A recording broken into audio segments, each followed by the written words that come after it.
look into the mirror and wonder if the person looking back at you is the real deal? Are you living a lie? Welcome, my friend, to imposter syndrome. Today we're going to get real on what imposter syndrome really is, which most of us suffer from but rarely talk about. And if you do have it, how to get out of feeling like you'll never be enough and you're just a fraud. Have you ever looked at your life, your achievements, the things that you've done, and feel like, I don't deserve this? It's not really me, if they only knew. Well, you're not alone. You have what we call imposter syndrome. Now, there are really only two scenarios. There are imposters and people with imposter syndrome. Now, you're probably wondering, oh no, what if I am an imposter?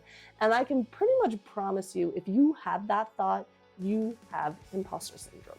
Now, you're probably wondering if you really are an imposter or you have imposter syndrome. So I want you to ask yourself this question. If I told you I was going to give you this fake product to sell, I had this fake iPhone, you were going to sell it for $1,000 and it really was a toy and it was only worth like $5 and you were going to get rich. And you were just gonna scam people and they would never be able to track you down and you could cheat everyone out of a lot of money. If you would be okay with this plan, you are an imposter. But if you have some serious feelings of not wanting to do that, you have imposter syndrome. Now we've ruled out that you're not an imposter, so you have imposter syndrome. So welcome to the club. Now, the interesting to note that I said everyone is either an imposter or they have imposter syndrome. So everyone in the world has that feeling of doubt from time to time, whether you feel it on a heavy degree or whether it's just a small thing that you deal with. Everyone has imposter syndrome. I was on a business coaching call the other day with some very successful people that were really amazing. And a lady who I really look up to was talking about how she felt like she wasn't worthy, how she really couldn't charge people for this product that she'd been working on, that she was so qualified to do, and how she was really having some doubts. And I recognize that as being imposter syndrome. Sometimes it can hit at moments, even when you are a successful person and you have done so many good things, you have that moment of insecurity, that moment of, oh my goodness, they're gonna find out, how can I go on?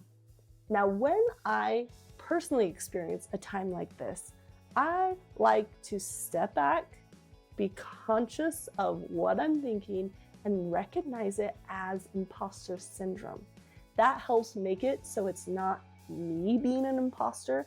I recognize that if this is imposter syndrome, this is normal. 99.9% of the people on the earth have it, and I just need to deal with it right now.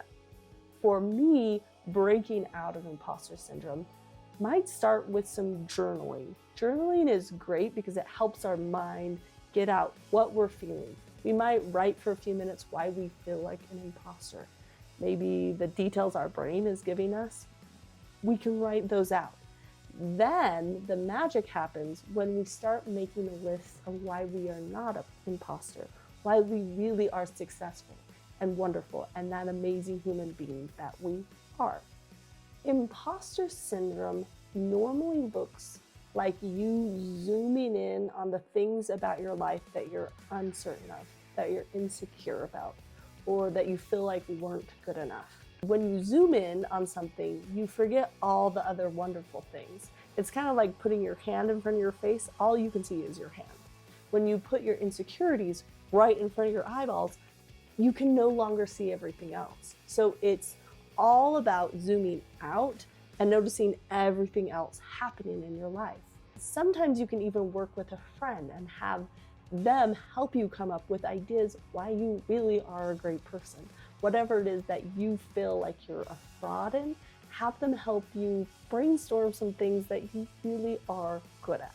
Now, if nothing else, I hope that this video gave you a sense of relief that you are not alone in feeling like an imposter.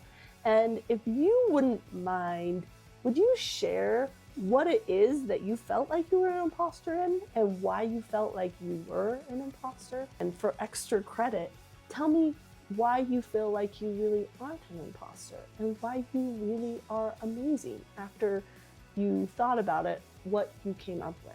I would love to know. Now, if you're looking to quiet the voice of imposter syndrome in your mind, I put together a little playlist for you, and I think you're gonna love it. It's all about your identity and your self-worth. So if that sounds like something you like, check it out. We'll see you next time.